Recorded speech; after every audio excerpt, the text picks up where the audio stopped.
بسم اللہ الرحمن الرحیم۔ بچوں کے تعلیم دین کے حصول کے لیے والدین کا کیا کردار ہونا چاہیے؟ یہ ایک بہت بڑا سوال ہے کہ جو بچے تعلیم دین کے حصول میں مشغول ہیں ان کے لیے ان کے والدین کی کس نوعیت کی تربیت ہونی چاہیے اور کس نوعیت کا رویہ ہونا چاہیے۔ ویسے تو ہر کام میں، ہر معاملے میں، ہر قسم کی تعلیم کے معاملے میں والدین اپنے بچے کو فل سپورٹ کریں کہ ان کے بچے صحیح طریقے سے، تاکہ دنیا کی دیگر مشاغل سے دستبردار ہو کر، بالاتر ہو کر تعلیم کے حصول کے اندر مشغول ہو جائیں اور وہ تعلیم کو اچھے طریقے سے حاصل کریں۔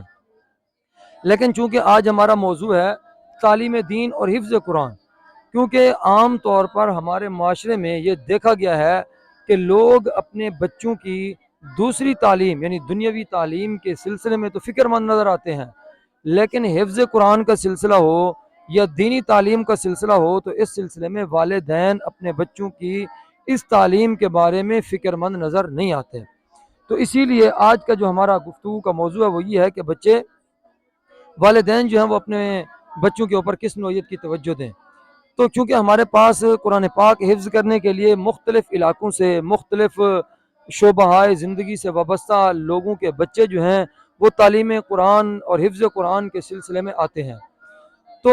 اس سلسلے میں ہمیں دو قسم کے بچے ملتے ہیں۔ ایک تو وہ جن کو ہم دیکھتے ہیں کہ وہ ہر وقت تعلیم دین کے لیے حفظ قرآن میں بڑی محنت کے ساتھ، جفاکشی کے ساتھ مصروف ہوتے ہیں اور وہ قرآن پاک کے حفظ میں مشغول ہوتے ہیں۔ جب ہم نے کچھ بچے وہ ہوتے ہیں جو اپنی تعلیم میں قرآن پاک حفظ کرنے میں زیادہ دلچسپی نہیں لے رہے ہوتے، گویا کہ وہ اپنی تعلیم کو سیریس نہیں لے رہے ہوتے۔ تو جب ہم نے دیکھا کہ ان دونوں بچوں میں واضح فرق کیوں ہے، تو ہمیں یہ تجربہ حاصل ہوا کہ وہ بچے جو تعلیم دین کے اندر حفظ قرآن میں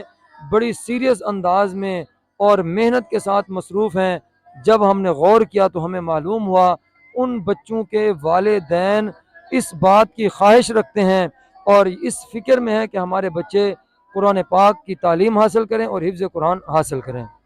تو جب والدین کی یہ فکر ان بچوں کو معلوم ہوتی ہے کہ ہمارے والدین بھی ہماری تعلیم کے بارے میں فکر مند ہیں، تو وہ بچے یہاں ادارے میں آ کر، اپنے مرکز میں آ کر، مادر علمی میں آ کر اپنی تعلیم کو صحیح طریقے سے حاصل کرتے ہیں۔ اس کے برعکس وہ بچے جو ہمیں تعلیم میں سیریس نظر نہیں آتے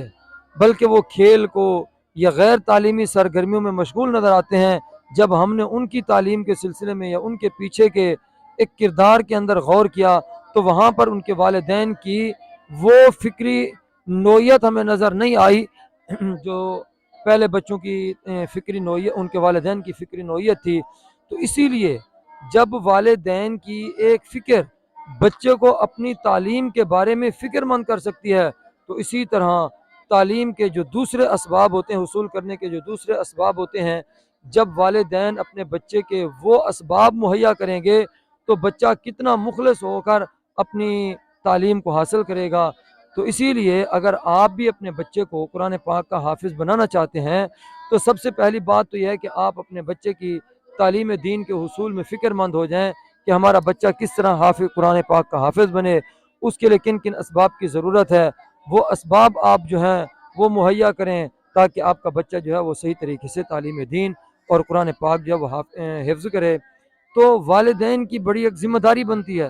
کہ وہ اپنے بچے کے اوپر توجہ دیں تاکہ ان کا بچہ صحیح طریقے سے قرآن پاک حفظ کر سکے۔ اللہ رب العزت ہم سب کے بچوں کو قرآن پاک حفظ کرنے کی توفیق عطا فرمائے۔